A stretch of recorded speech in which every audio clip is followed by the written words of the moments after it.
Hello, I hope you're having a great day. Today I want to talk about the word wisdom.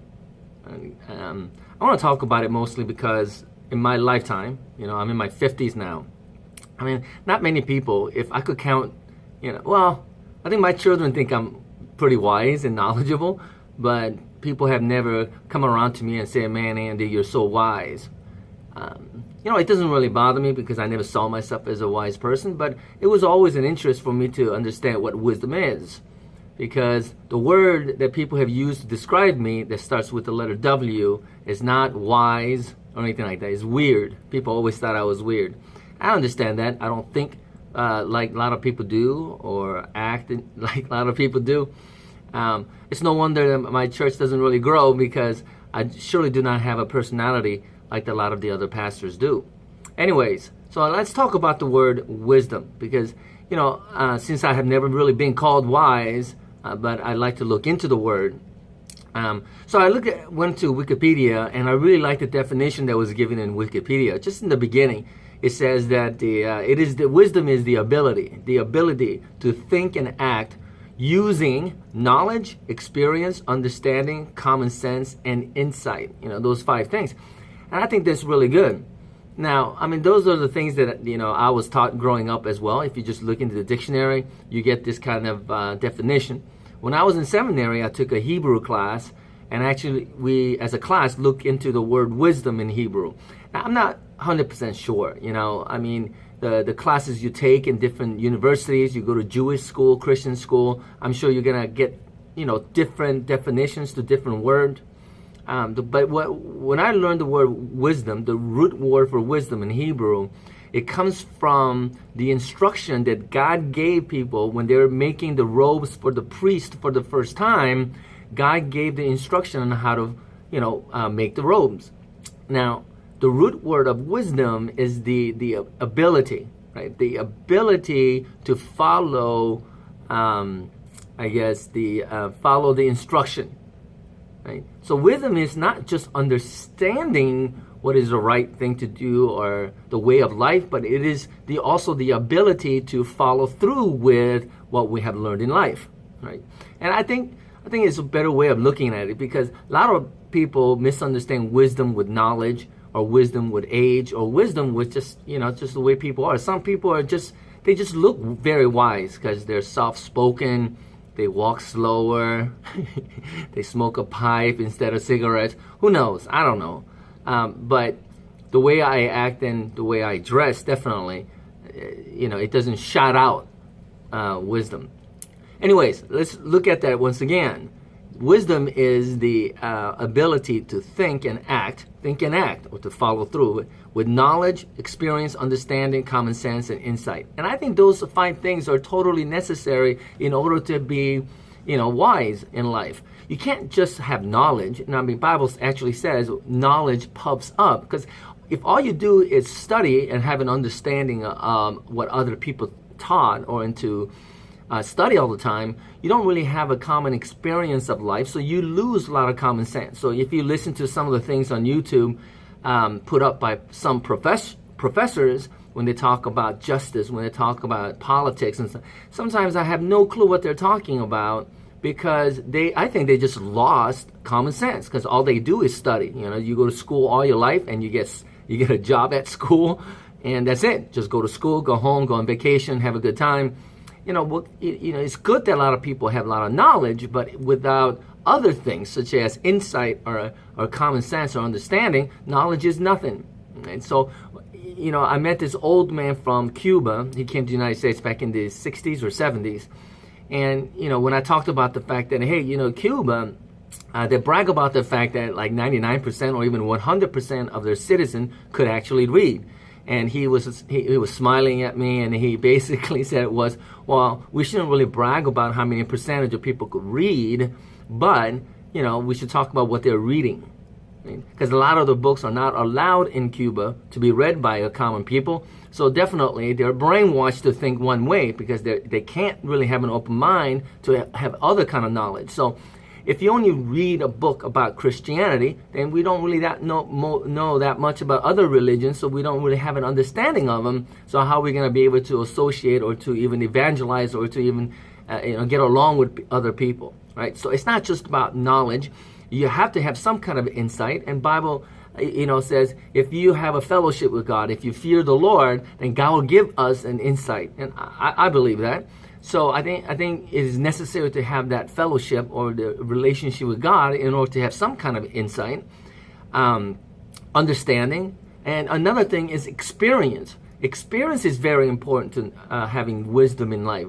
How do you know what to do and how to act in the decisions that we make in life unless you have, made some, experiences in life.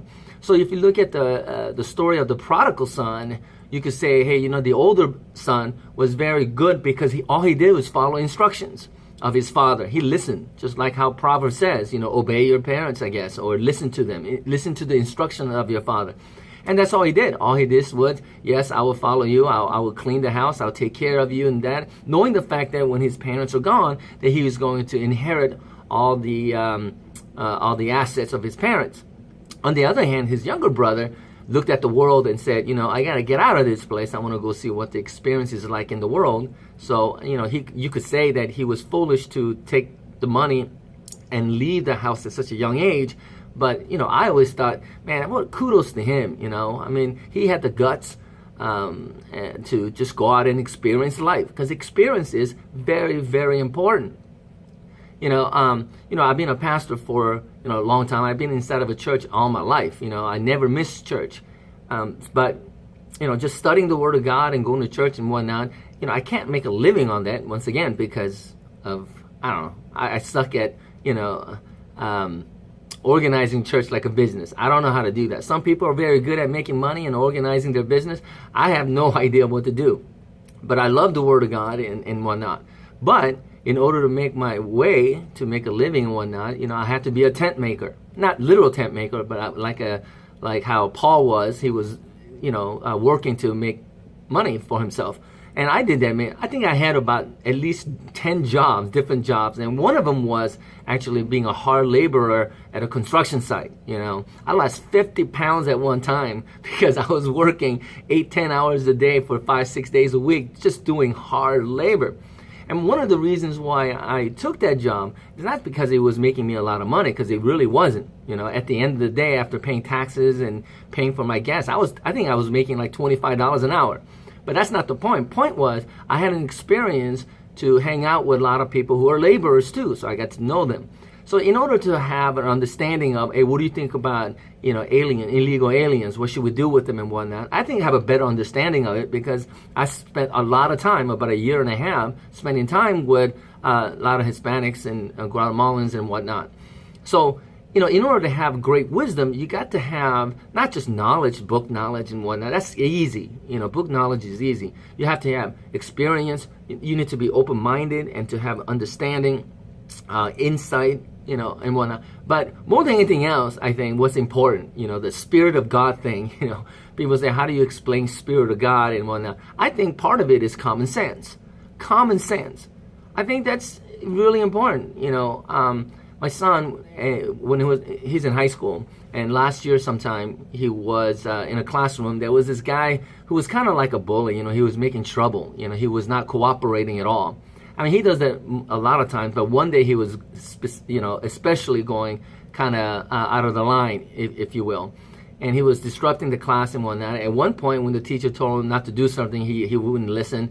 And finally, when the teacher was bringing some papers over to give to the group, and my son was in the same group with this guy, and he kind of got, not violent, but he took the paper out of the teacher's hand and crumpled it up and threw it away. Now, so my son wanted to protect the teacher, and he punched the guy. All right, so my son was suspended for a few days, but the guy that was disrupting the class throughout the class was not suspended at all. So it's kind of like that. I saw another video of a man, of a guy who's making fun of this blind kid in Huntington Beach, and another guy, just comes to protect the blind kid by punching the bully. Now, you would think common sense says, this guy who punched the bully is the hero. However, it turned out that the guy who was supposed to be who I think is the hero, protecting the blind kid, was suspended from school. Actually got kicked out of school, I think. And whatnot. See, that goes against any kind of common sense. So, if you have too much knowledge, not that much experience, you don't really have wisdom. Knowledge puffs up.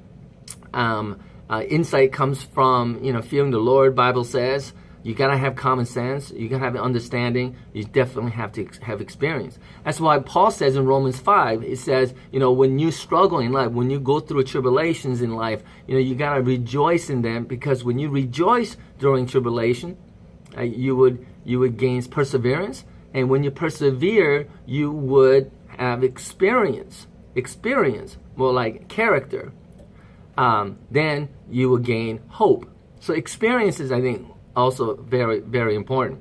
Now, I know that for a lot of Christian families, when they have, family devotions and whatnot, they love to go a book of Proverbs, because Proverbs talks about wisdom and the importance of wisdom, and it goes through all these instructions that father would have for a child. And I think those are all great wisdom, There's nothing there that I would disagree with. But it's also very common sense. There's no, non-Christians, non-Jews would read that and say, hey, those are very good, wisdom. A lot of things that a lot of people would tell their children. That's fine. However, if you go to the book of Ecclesiastes, Proverbs says, what good is it to have a lot of wisdom? It's just chasing the wind. In fact, it said the more wisdom you have, the more sorrow you will have. Right? And I think that's great. And because the whole time you're trying to be as wise as you can, and you grow in your wisdom, and as more you grow, the more sorrowful you're going to be, because of the fact that when you have great wisdom, by the time you have great wisdom, you're old, right? First of all. Another thing is, you can't really teach other people with your wisdom. You just can't. That's why I think parents get so upset at their kids. That's why Bible teachers get upset at their whatever, and the teachers get upset at their students, because we have certain kind of wisdom, and we want our kids and other people to understand and to follow the instructions of the wisdom of these great people, but the young people just don't follow. And the reason why is because they're not there yet. They have not experienced enough life. They do not have a greater understanding. They might not even have as much knowledge as you, or some people might have too much knowledge and not enough experience. Or not. That's why I think, book of Ecclesiastes, or even the Sermon on the Mount, when Jesus gave his first sermon, to me that's wisdom, commonsensical wisdom. When he's talking about it is better to be poor and to have righteousness than to be rich and be evil. Obviously, blessed are the poor. It is better to be wise among the few, where no one really listens to you, rather than a fool who has great audience. And those words really comfort me, because nobody listens to what I say, but I think I have a somewhat of a wisdom, in the sense that I have a greater understanding of God and myself, and I think I walk in the path with God, in the Spirit of God, and so my thoughts and my wisdom and understanding is going to be totally different than most pastors. In fact, I don't think I could find a pastor that I could sit down and enjoy time with, because they would get upset at me because I'm so different. But I'm comfortable with myself. I don't have much of audience, but I don't have much to complain about, if you will. So the greatest wisdom, I guess, what I think Jesus would say basically is that you live your life. You need to experience life. You got to work. The Bible says, work with your hands. You need to have some kind of understanding. God-given common sense you should definitely have. And knowledge, you could read or have study and to understand some of these things. But at the same time, you need to also have, something like faith, hope, and love. And greater understanding or wisdom, I think, basically is, don't let your past define who you are, because, we could always change. And don't worry about tomorrow. So what does that mean? To end the day with this video with, is that this is the day that the Lord has made, and we should really rejoice in it, regardless of what we're going through in life. I think it's very important for us to eat. As Solomon said, eat, drink, and be happy. To walk with God and to know that we're alive and to say this is the only day that really matters. Right now is the only time that really, really matters. And how we decide or to decide to live and to enjoy this moment will kind of define what our tomorrow is going to be like. So, Jesus is very clear. Don't worry about tomorrow. It'll take care of itself. But definitely do not define yourself by your past experiences, because you could always change. You could always change, and that's wonderful to me. This is definitely the day. I hope that you're enjoying this day. You're able to eat and drink and be happy, and to go about your day with some joy in your heart. If you're going through some tough times, Bible says rejoice in it, so that we could learn to have perseverance and to have experience. If you are having a perfect day, I hope you could always remember it and let that be a part of your life where you could really enjoy tomorrow when it comes, if it comes, right? So enjoy the day, right? And walk in that path of righteousness by walking in the step of the Spirit of God. Right? And hopefully that'll be a positive message for you. Don't judge yourself in a negative way, or don't ever think that God has put you in a place to judge you or to punish you or anything. Just enjoy the day and to have fellowship with God and walk in that path. Don't worry and whatnot. All right, I think that's pretty good wisdom, don't you think? And I think that's pretty good. All right, thanks for joining me today, and I'm gonna make a couple more videos today, I think, right? And have a good one. God bless.